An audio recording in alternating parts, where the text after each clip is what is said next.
迎您回到新闻大白话的节目现场，我是钱子，介绍今天的来宾。首先是前立委邱毅，主持人好，大家好，以及前海军舰舰长吕礼诗，主持人好，各位观众大家好。台北市议员徐宏庭，主持人好，各位观众朋友大家好。好，观众朋友，我们来看看大陆国台办再度批评赖总统是兜售台独战争的煽动者，并且我们看到，在中国对台湾军演结束之后，美国的国务院才发声啊。为什么说才？因为人家都已经结束了1、2天了，你才讲话。他说徒增紧张情势哦。那另外我们看到，包括日本外务省也是啊，都已经军演结束了很久，你才说话，怎么回事啊？所以你看到对岸的大公文汇报哦，他们就这样讲，他说，赖清德当时用实际行动哦，表演吃寿司，记得吗？哦，在脸书上贴文支持你日本呐。可是现在台湾有事啦，我们被团团围住，你怎么没有帮我们发声呢？高市早苗首相去了哪里呢？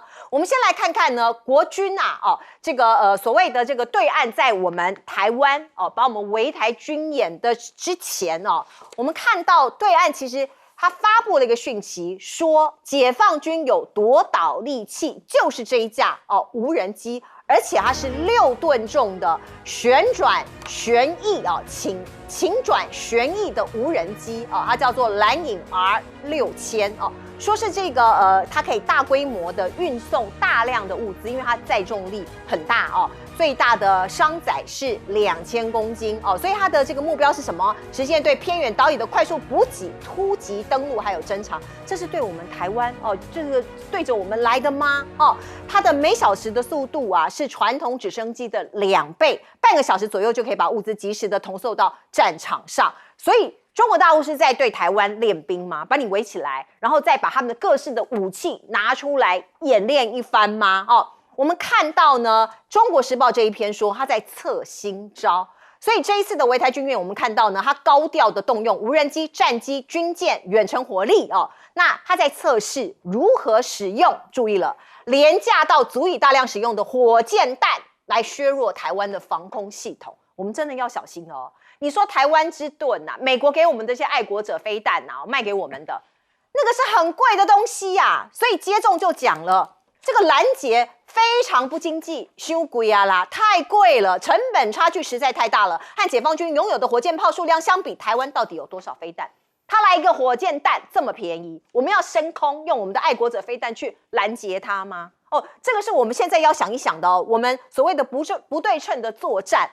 我们再来看看，包括这个所谓幕后共军的超视角、超视距急杀链，锁定日本战机，升空就变肉靶台湾飞行员其实某种程度也透露了这样的担忧，因为国军在心态上要面对残酷的一个现实解放军已经不是只靠数量吓人的土八路了。过去可能有人这个认为他是这样，可是这个印象可能要改了。台湾空军如果不能大幅的升级，可能在一开战就陷入了被压着打、难以还手的劣势。所以呢，他对我们的围台军演，我们也要看出来，到底我们应该要怎么回应。包括你看到中国大陆不断的推陈出新，它的武力的装备一直不断的 upgrade。我们看到叫文瑶这个是成都的一个飞机工业集团在去年的总结中它首度公开全新代号文瑶这个东西。所以呢，中国媒体就讲说，有可能是什么呢？有可能是传闻中新一代重型隐形战机歼36。所以像你看这样子的飞机，还有像这样子的一个驱逐舰又有新的这个舰叫楼底舰说是在雷达武器系统网络等方面都有一些新的改进跟调整。而另外我们再来看看呢，新闻周刊最新的报道说，中国已经建成世界上规模最大的海军，拥有370多艘的舰艇还有3艘航空母舰。所以他们是干嘛呢？想在2026年称霸海上所以这是我们要注意的军力上面的实力上面的差距。来，我先举这个前国安局长李祥宙所归纳的3个问题。他认为这一次解放军东部战区的军演反映出来3件事：第一个，两岸的军力的差距非常的大，比原来预期要大的更多；第二个，是美国跟日本不可信赖，他不见得会愿意帮助台湾，甚至不愿意理会台湾。第三个，也就是台湾对整体危机的应变能力严重不足。我把这三个做解释一下，正好就是我们这第一面电视墙里面所有的问题。第一个，为什么说两岸的军力差距很大呢？这一次解放军确确实实在试验新招，夺台新招。怎么说？这一次没有动到东风导弹，也没动到3个航母战斗群，甚至连他的2栖攻击舰的最顶尖的076四川舰都没有动，只动了075的海南舰。而这一次他主要用的是什么？成本比较低廉、比较便宜的火箭弹，而且火箭弹在实弹射击中射了27枚，10枚北台湾，17枚南台湾，它的射中把目标的能力都非常的精准。而相对于台湾，我们再看好了，台湾把这一个东部战区的围岛军演，把它叫突袭，把它叫无预警，真的叫做突袭无预警吗？没有迹象吗？一个东部战区这么大规模，号称历史上最大规模的军演，围岛军演，你可能完全没有迹象吗？可是赖清德的国安团队在12月27号，他最重要的国安幕僚，你问30几岁就让他做国安会的副秘书长，他在干嘛？他在结婚。结婚哦？他在结婚，办婚礼，大型婚礼。28号，赖清德接受3立郑红怡的专访，在209兵工厂还在刺激解放军，说解放军因为实力不够，所以不敢越雷池一步。我请问你，如果事前国安单位、国安团队掌握了解放军可能要军演的一个消息的话，他是不是应该降温？你不觉得第一个浑然不知，第二个火上浇油吗？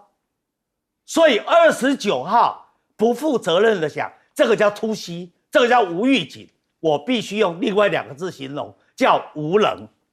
所以李祥宙第一点讲得很对，第二点，他提到美日不可信赖。刚才电视墙中也提到，美国的国务院终于发了声明，可是这个声明晚了好几拍呀。那是因为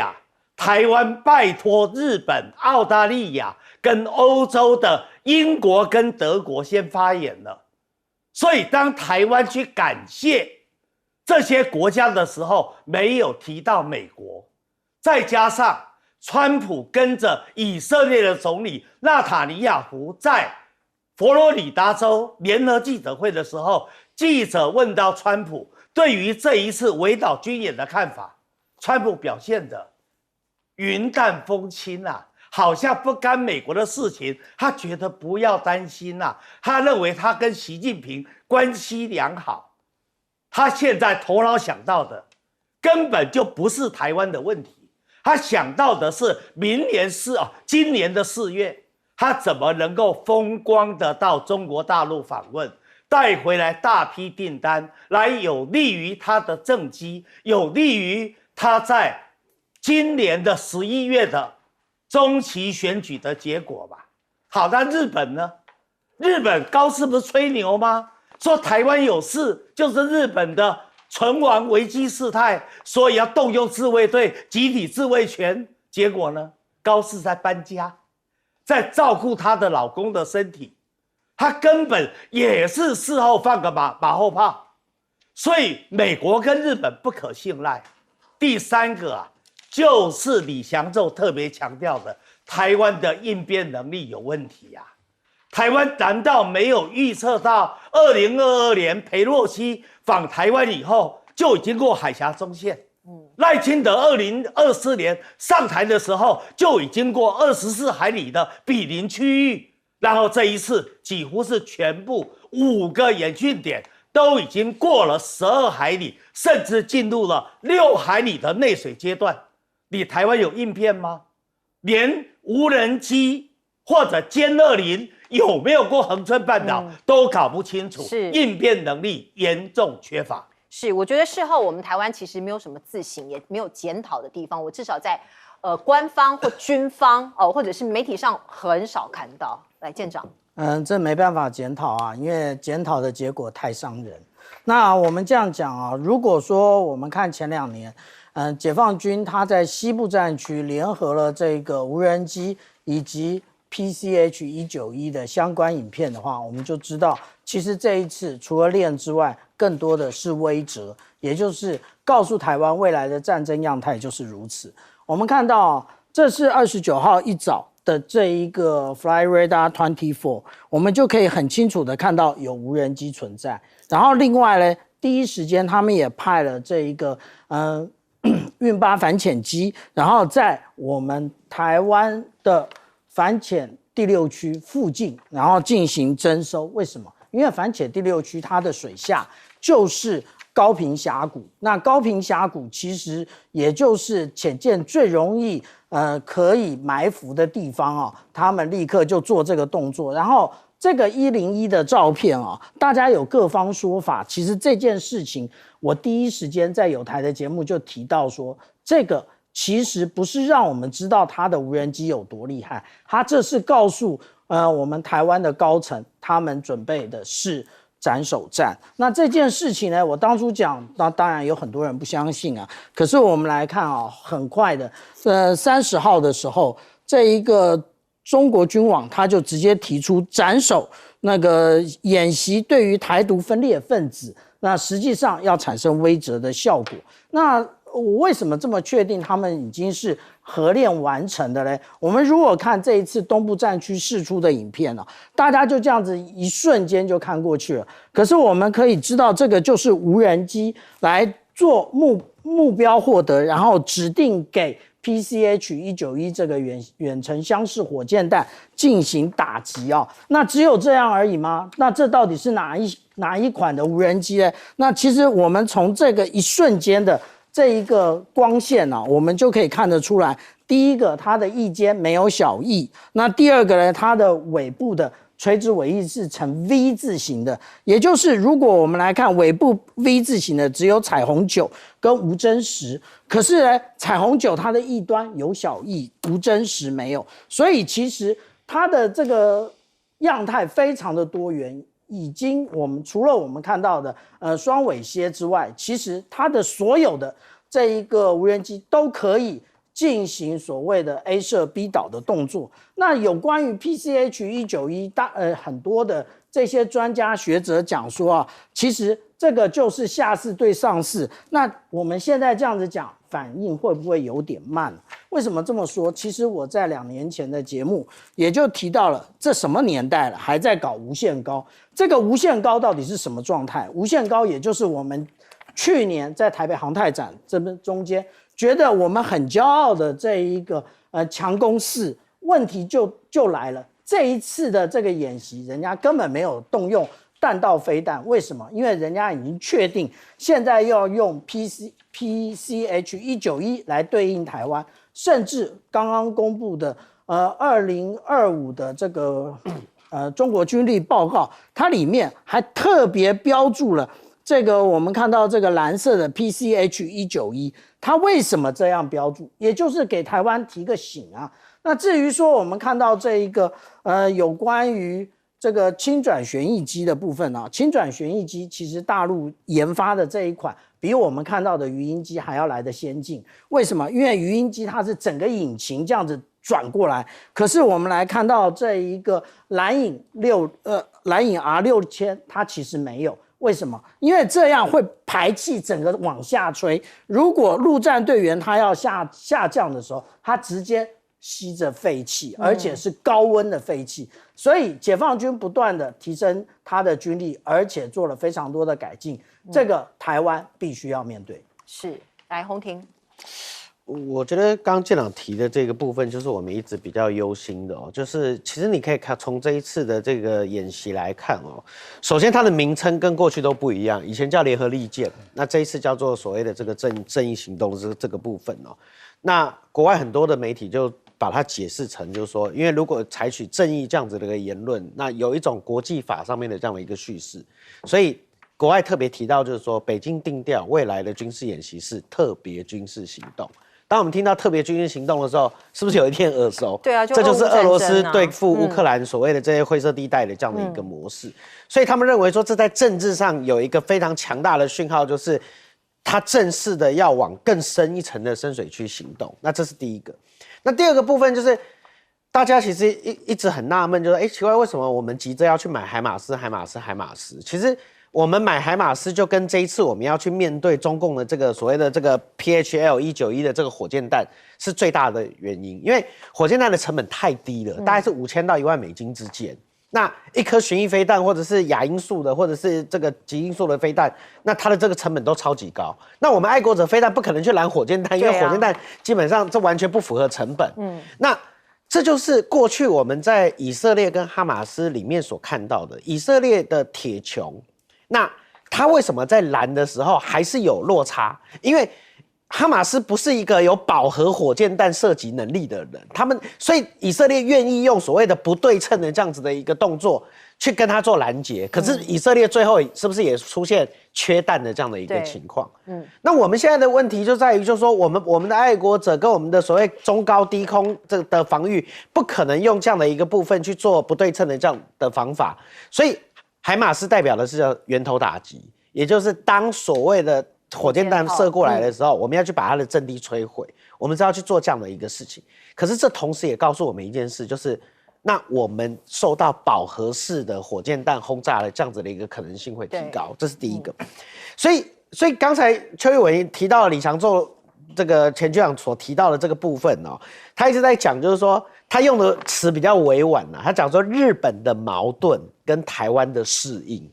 台湾的适应就是说他觉得台湾对这一次是无感的。首先我自己也认为有些部分其实很麻烦，比如说新闻中间有报道说，这个我们有露出所谓火控雷达锁定对方的这样的一个新闻，所以大家很开心，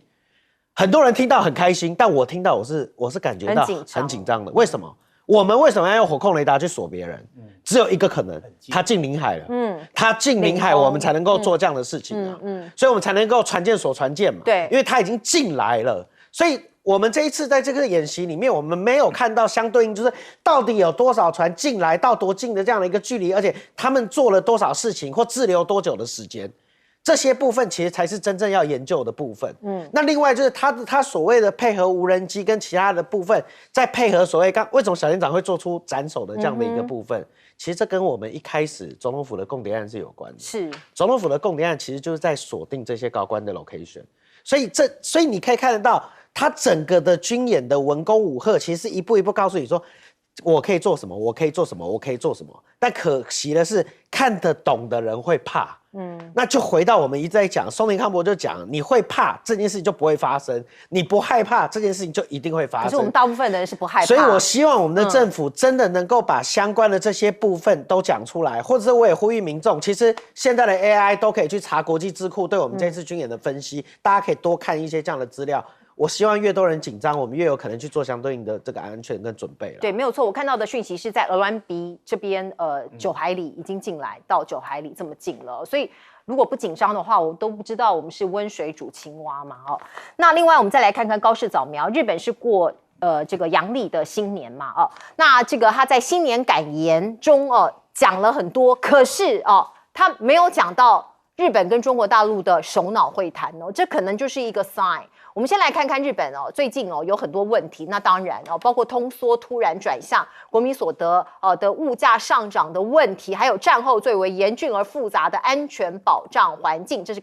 高市他的说法那他有提到日本跟美国的这个首脑会议，可是他没有讲到日本跟中国大陆的首脑会议，所以你就可以看到这个外交上的情势还是非常非常的紧张。讲到这个中国大陆最忌惮也最敏感的核武器的部分，他接受了读卖新闻的采访，被问到是否考虑在日本的安保计划引入核潜艇。高市说不排除任何的选项哦，所以他的鹰派的地位跟发言其实都还是结结实实的存在的。北京是不是拒见这一团呢？哦，日本本来商界有个代表团哦，据说有200名日本的这个商业代表哦，本来要去访问北京哦，那现在取消了。中国大陆的外交部就说，敦促高市要撤回这个台湾有事的相关言论哦。所以你看到呢，中国大陆外交部发言人也在讲类似像这样挞伐高市的言论，中国大陆是不依不饶啊这个针对高市早苗的言论，它是不断的要逼迫他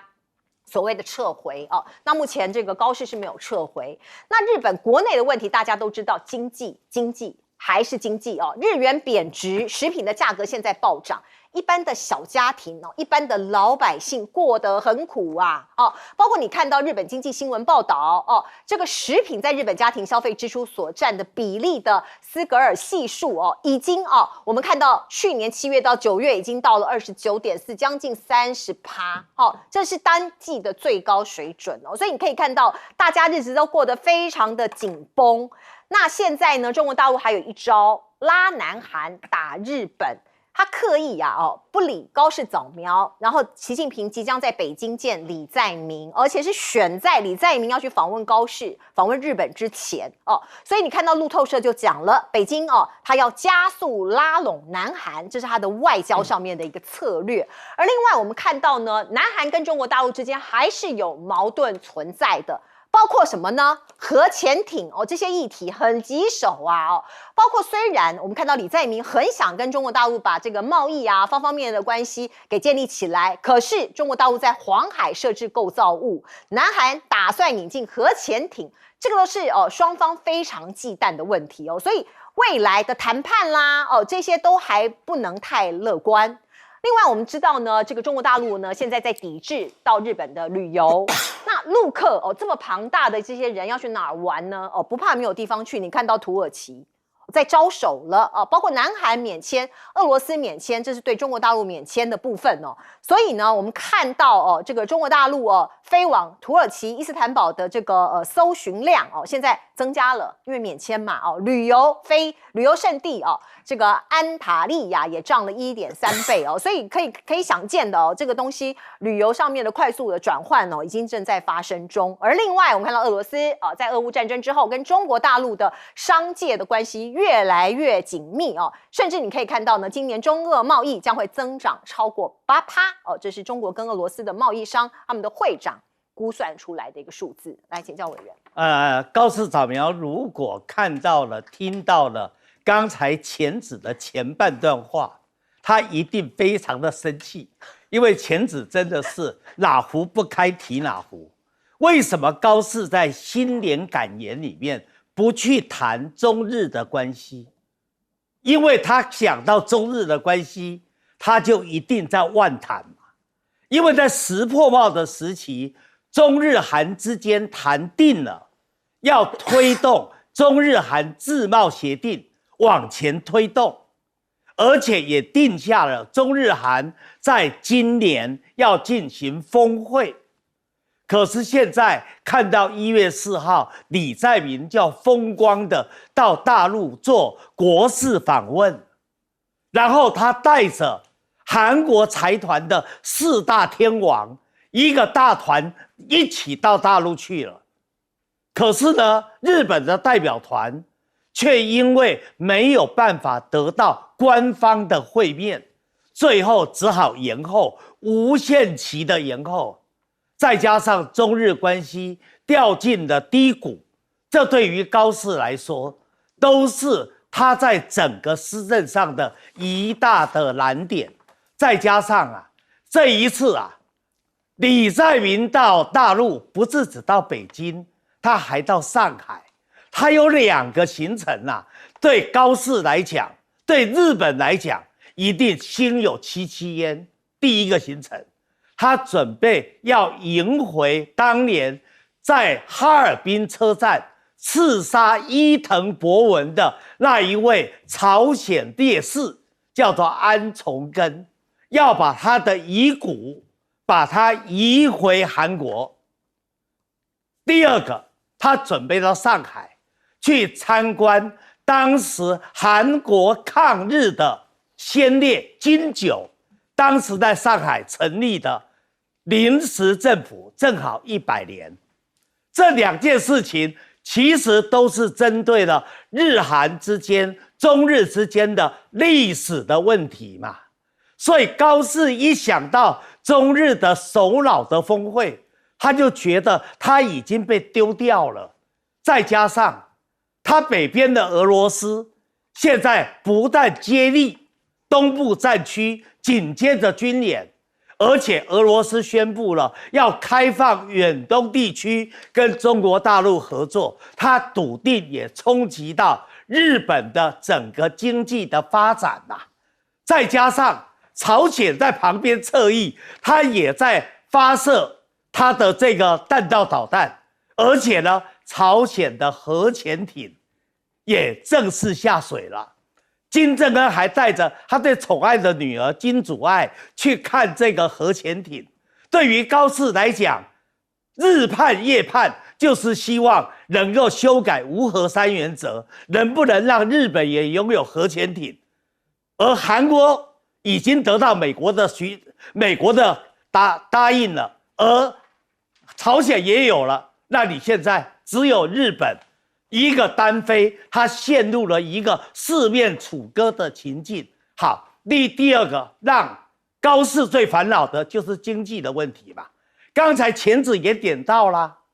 日本现在的通膨很严重，其中食品的价格飙涨，人民的痛苦指数增加，尤其在食品里面，那个大米的价格涨得更凶，这个叫令和米乱。这对于高适来说都是一个头2个大。他1月的时候在国会接受质询，我都还不知道他要怎么过关。而非常耐人寻味的是，日元不断的在贬，日本的央行升息以后，照讲日元会升值啊，可以抑制通货膨胀啊。结果答案是什么？答案是日元继续贬，贬得更严重，通货膨胀也更严重。这代表了什么？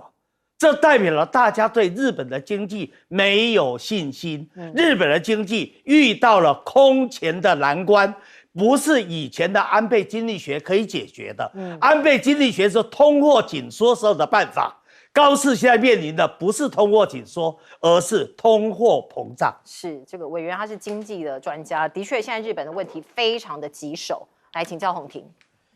我觉得日本就确实如同刚才一开始我们在讲那个前国安局长李祥宙对日本的分析，就是说日本的矛盾，特别是在这次的军演里面，那就曲线在日本现在是高市早苗跟政治人物一头热的在对所谓的这个日本的这个防卫，那去做很多的这样的一个部署。可是他们也要讨论一件事情，就是当我们在讨论这些问题的时候，国会能不能接受，人民能不能接受？那这里面就体现好几点。过去他们就讲说，日本是不是要把所谓的这个防卫宪法改掉，或者是这些部分？那他们现在绕过了所谓的这个宪法的这样的一个部分，改成来讨论所谓的无核3原则。就过去日本有不拥有、不生产跟不运进这三个这个无核3原则、非核3原则这样子的一个概念。那现在大家在讨论的一点就是说，我是不是要把它改成无核2原则？也就是不生产、不拥有，但是我需要美国来运进，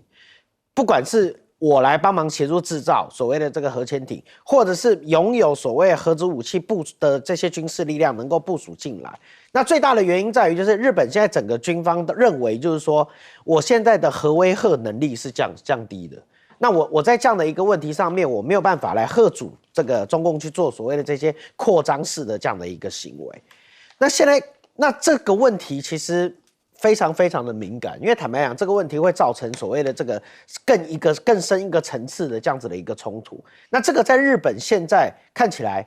右派的政治人物希望往这样的一个方向去走。但是民间跟国会针对这个部分，他到底能够接受到哪一个程度，目前暂时还看不出来。可是你可以看得到，就是说高市除了做这些部分以外，过去我也在节目上提过，冲绳旁边的北大东岛在这个12月15号签了土地的租约，未来要引进一个比较大型的这个雷达去做所谓的这个第一岛链的这个防御政策。然后呢，在所谓的这个冲绳底下在石垣岛这些宫古岛这些部分，那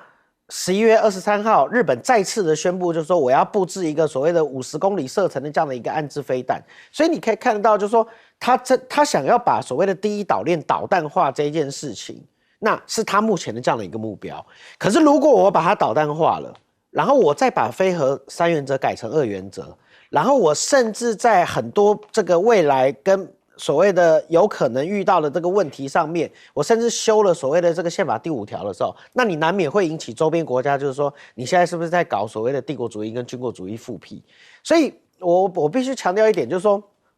现在看起来这个问题非常非常的严重，这就是一个敌意螺旋式的军备竞赛，双方因为不可知的这样的一个部分，拼命的去做这样的部署，然后再配上我们刚才谈到的，就是日本现在的贬值、食物价格暴涨跟通货膨胀是非常非常严重的。如果美国现在按照接下来的这个状况降息，然后再做 QE 这样上去的时候，势必也会影响全世界。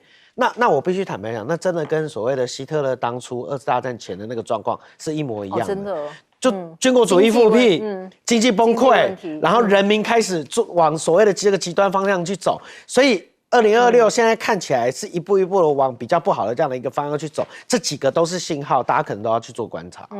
来请教舰长。通常啊，我们问对问题就会得到答案。我们想一想啊，为什么在这个解放军进行这个正义使命2025的这个军演期间，那个高市早苗静悄悄，什么话都不说？第一个，第二个，当初大家一直在传言说12月26号高市早苗要去参拜靖国神社，为什么没去？其实真正的问题，也就是他现在整个国内无法解决这些问题，他不想要继续开罪中国大陆了。但是中国大陆事实上没有要和缓这个迹象啊，所以你现在要派出去的这些财团要进行采访，对不起，完全不回应啊。那你现在当你的经济发展遇到困难的时候，你还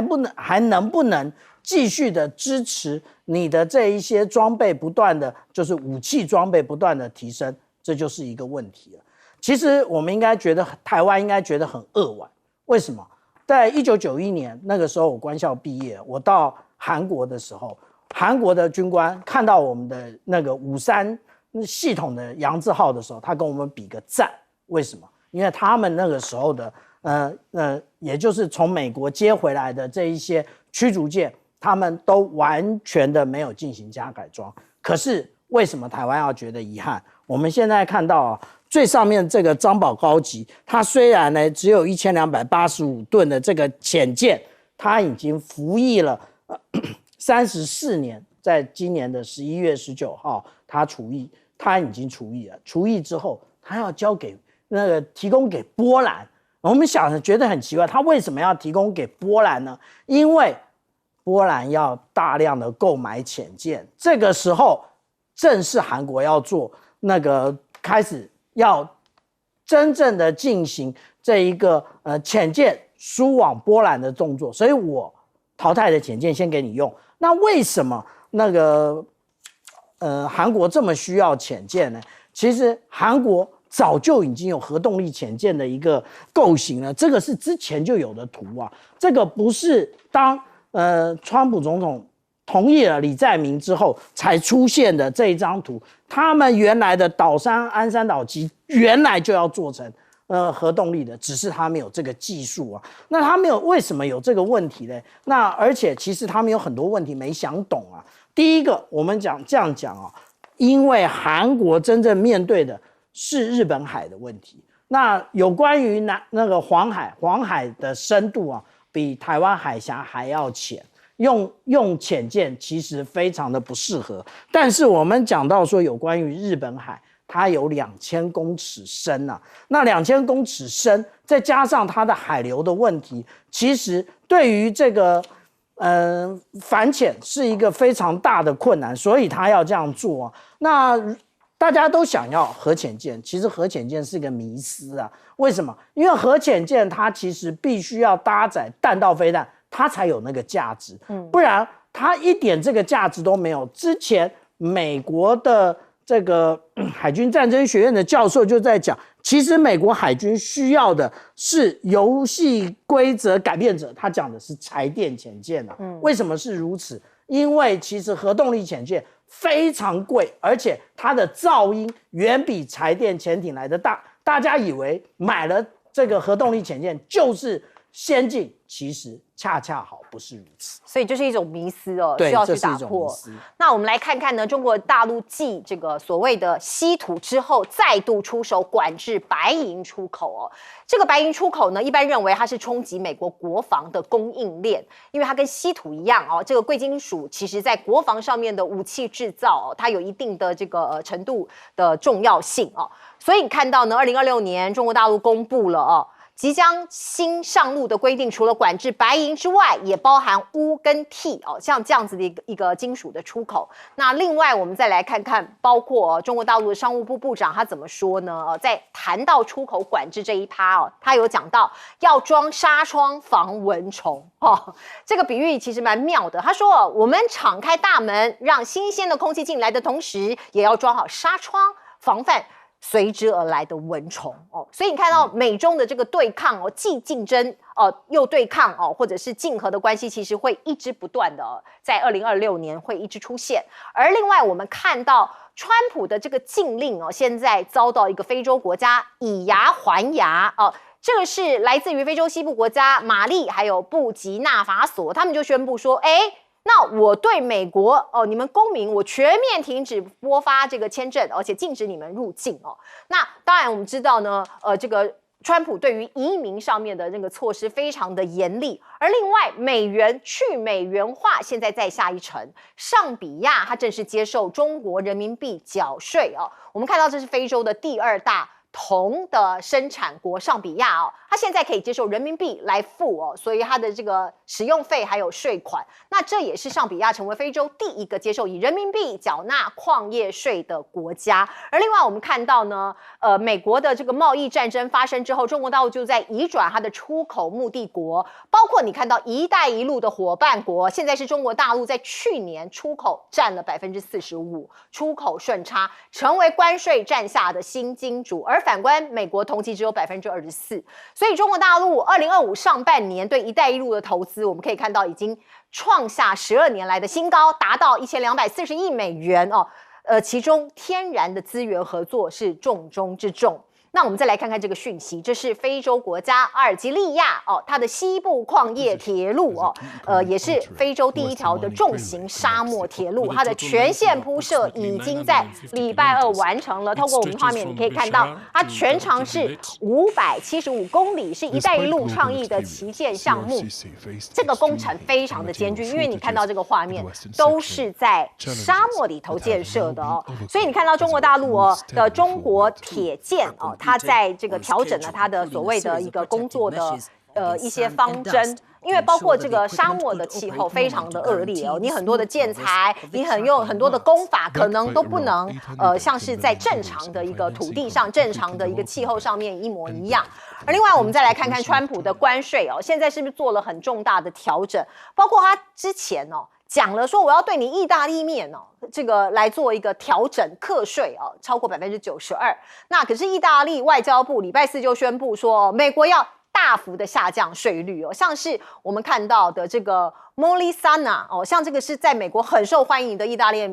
利面品牌，现在把这个关税已经这个下调到2.26%，跟他之前讲的92%的关税差很大。而另外像是家具啊，川普也说，我要大大的来加增关税到25%到30%。可是呢，在跨年夜，白宫发出了公告，这个关税就暂时先不调了，维持在现行的税率。另外呢，美国有350种品牌的药涨价了。川普其实已经讲了很多次，说你不能涨，可是他们不管包括新冠疫苗、人类呼吸道融合病毒这些疫苗，通通都涨价了。来，请教委员。我们现在谈到今年的1月1号一开年，大陆的商务部长王文涛就宣布了，要针对白银、钨跟锑进行像稀土一样等级的出口管制。这个消息会让大家非常的震惊。为什么？因为中国大陆白银的精炼产能占世界的占有率多少呢？68%。虽然它整体的白银在全世界的出口贸易里面，它只占23%，可是它精炼的产能是非常高的，再加上替跟钨，这一来的话，就跟稀土的出口管制一样，美国的军工产业、科技产业、半导体产业、造船业、汽车业都会受到重大的冲击，所以是一波接着一波来。同样的，许多的药品的原料也都是来自中国大陆啊。中国大陆如果根据它的药品的原料上也来个出口管制，那像美国或者欧洲一些国家可能都要叫苦连天了。好，再谈到非洲的问题，我记得在早几年的时候，奥巴马到非洲去演讲，他在演讲里面一直强调中国威胁论，讲了半天，终于有一个非洲的总统举手告诉他说，你知道你在这里这栋大楼是谁帮非洲人盖的吗？就是中国人啊。你在演讲的讲台是谁帮这个讲台给构建出来的？就是中国人啊。中非的关系呀，不是美国可以取代的。中非的关系到现在为止，中国跟非洲之间，它的贸易额已经突破了3000亿美元。中国是非洲最大的这个贸易的伙伴。中国现在的光伏产品啊，它的锂电池啊，它的新能源汽车啊，都大量的销往了非洲，而中国也接纳了许多非洲的农产品，所以非洲的国家跟中国好得不得了。所以川普旁边还有很多的智库，很多的幕僚，还曾经做一个建议，就说能不能用台湾来换非洲。也就是说，如果川普对于台湾问题他放手了，那中国大陆也可以帮助美国在非洲建立起它的基地，因为非洲有太多的天然资源了。所以中国大陆为此还特别找个哈工大毕业的一位刘国中担任他们的副总理，就是专门负责非洲的这一块。接着我最后再谈一句话，也就是川普现在面对的关税的威胁后遗症都出来了，除了通膨的问题以外，更严重的就是这个月的中旬，美国的最高法院就要做最后的判定，到底川普的关税有没有违法。如果川普的关税是违法的，或者大部分是违法的，那川普整个政策上台以后的政策就遇到大麻烦了。是，而且我们台湾跟美国的关税到现在还没出来，不知道未来会怎么走。我们进一下广告。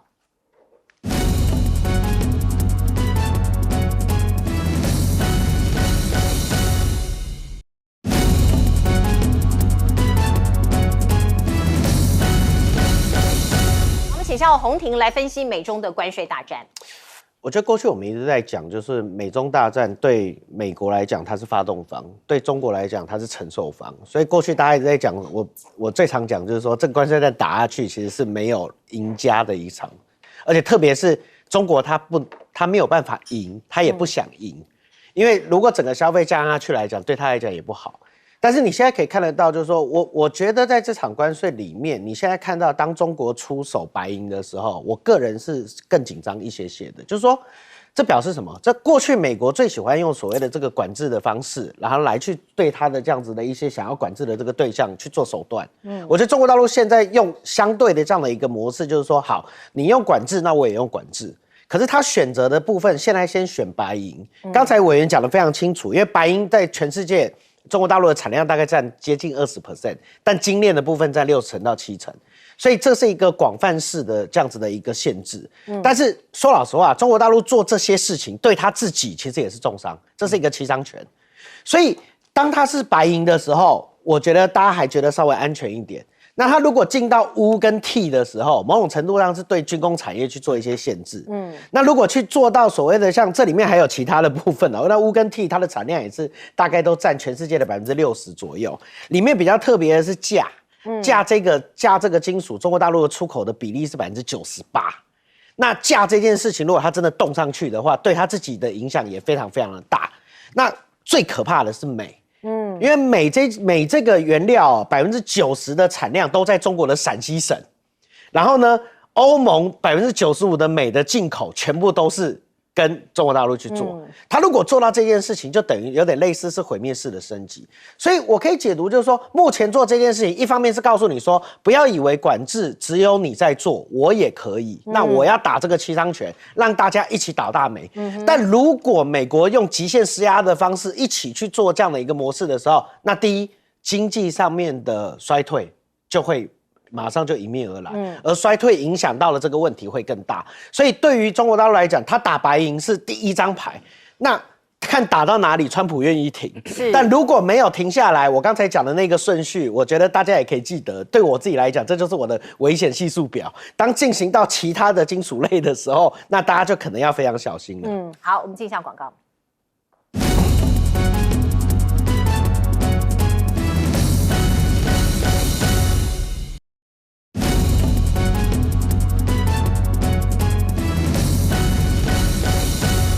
好，中国大陆的基建实力有目共睹。现在在非洲的阿尔及利亚建造了一条沙漠铁路。我们常常讲啊，要想富先开路。那道路，那或者是铁路，它主要的也就是对于两个那个地点之间移动它的一个产物。例如说我们现在讲到的这个阿尔及利亚，它最大的一个载重桥的部分它也就是将我们这边所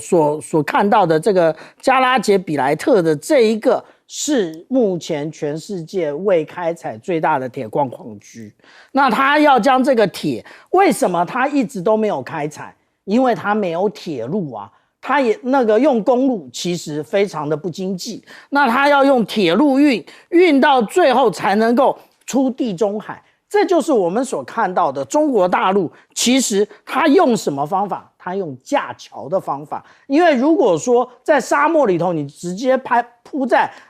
沙漠上的话，那个风吹沙一下就不见了。那这一个呢，中国大陆其实是非常有经验的，